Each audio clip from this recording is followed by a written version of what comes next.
So we parked at Mattiscombe. There's about space for 10, 12 cars at a push. We thought it'd be quite quiet. It's only just 10 o'clock in the morning on a Sunday. It's a great day though. Lots of surfers in there. Car park shuts at 8 p.m. It's £3 and that's in an honesty box. And I think we've got about a 1 mile walk to the beach on a nice path. And it doesn't get much better than that for an October day. The sun's high in the sky.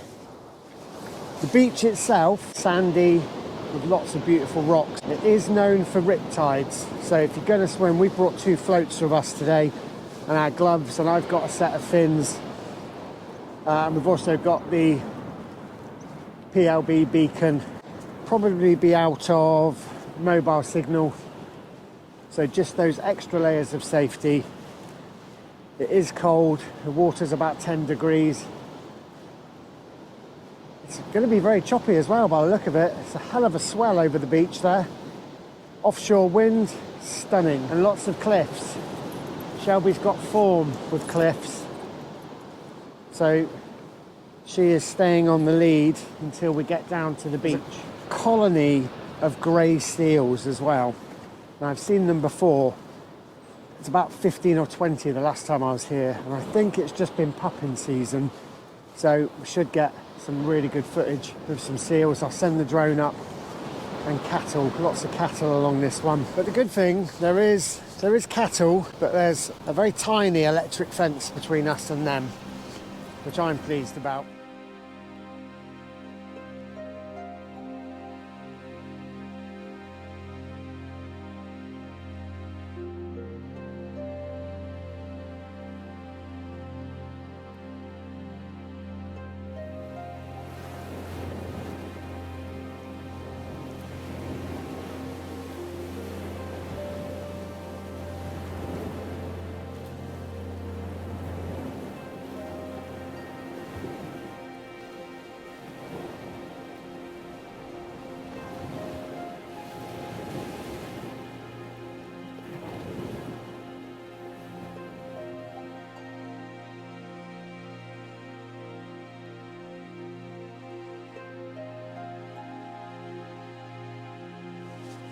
So we've arrived.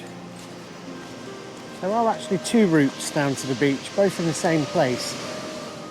One a bit climby, scrambly, and the other one slightly more gentler. Oh, and look at this. Someone's tidied it up.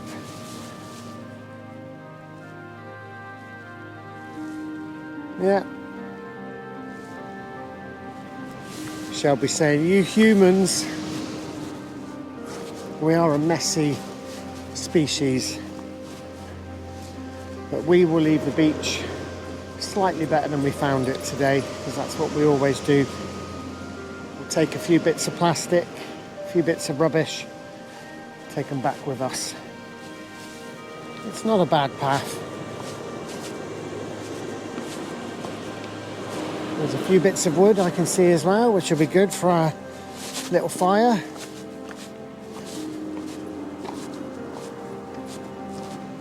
And this, great Mattiscombe sands. And we're just going to hang here for a minute. Come here then, you.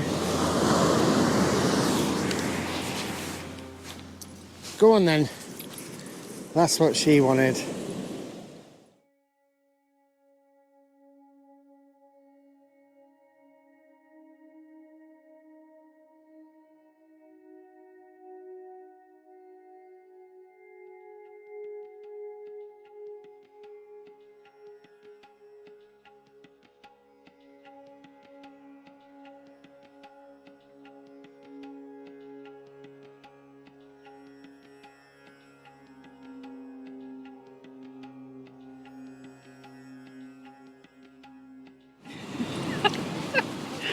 Carol's fighting with the dog off camera. Not really fighting, just struggling to control her. I'm going to show you a little stove. Now, this is Temu, and I know a lot of people don't like Temu. I've managed to get some real bargains from there. This is one of them. Look how small that is. And this will cook 2 fillets at a time, boils water, and it doesn't take much fuel. A couple of little sticks off the beach. That's the grill. One side panel, like 2 bits of base. Look how thin they are. They are quarter of an inch, no, half a millimetre, quarter of a mil. And this is the side. Just slot it in like that. Slot the other one in. And then, as you can see, I've used this an awful lot.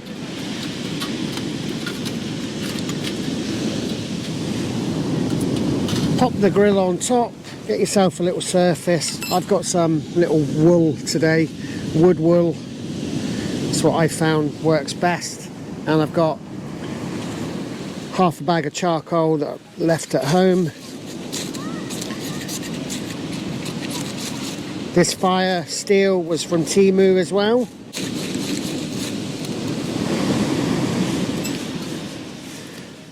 Pop it inside. Get all the scraps. And the great thing about this is not only is it a great stove, it's also a really good fire pit.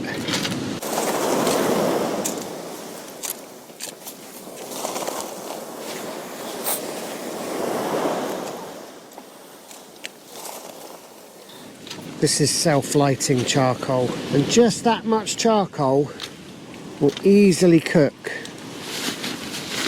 2 fillet steaks. And I like to add a bit of what's around us when I'm cooking. I don't know why, it's nice to have a bit of the environment you're in as part of your cooking experience. Doesn't have to be a lot. Not a bad kitchen. So we've got a couple of fillets. Let's get the sand off.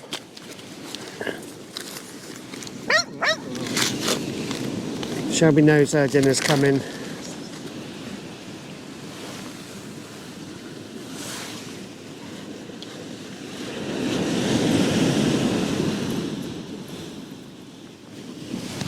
And just while we cook ours, Shelby's dinner is dehydrated dog food from a company called Pure. That is a whole meal, but because we're trying to increase her weight at the moment, she's got some really good quality kibble from a company called tails.com.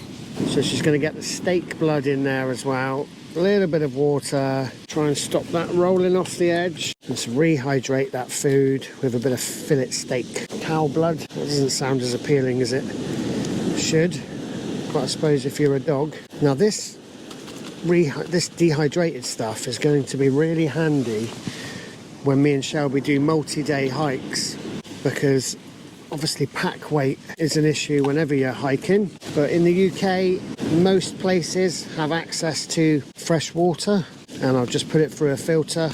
These guys, the people that make this food were on Dragon's Den, and they turned down all the offers. I think they got 2 offers and they turned them down, and they've done really well. Shelby loves it, but we got it for nutritional value, because it's not super heat treated, and we wanted her to be in the best condition possible. It's not cheap. Most good things never are they? It takes a little longer, but our steaks are cooking, so I've got time. And when you're out, you have got time, haven't you? You've got to slow down. And then her kibble.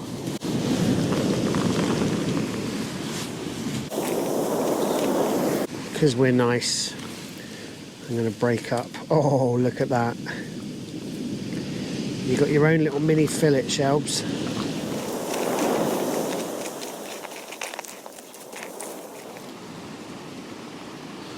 Dinner is served.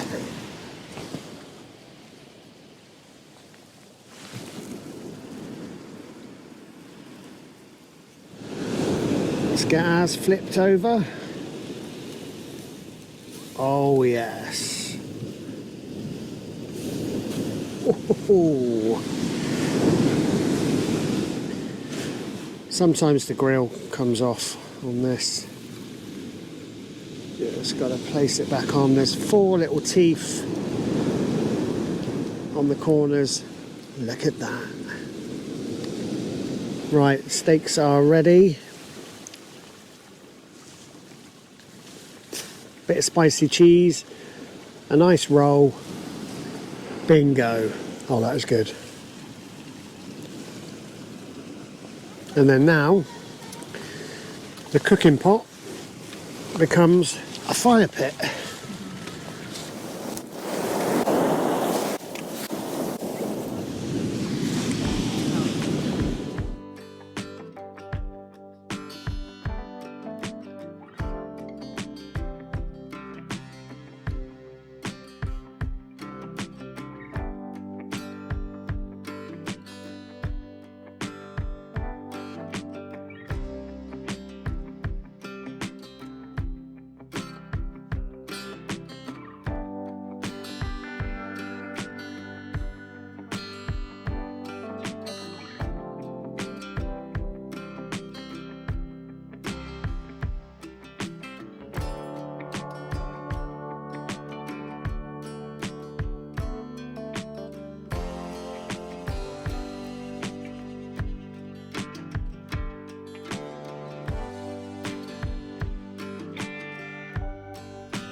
We're packing up because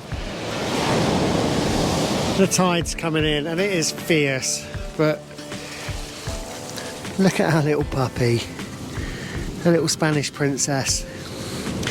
She's got 2 coats on. She's on a coat, under a towel, and it's about 10-12 degrees, but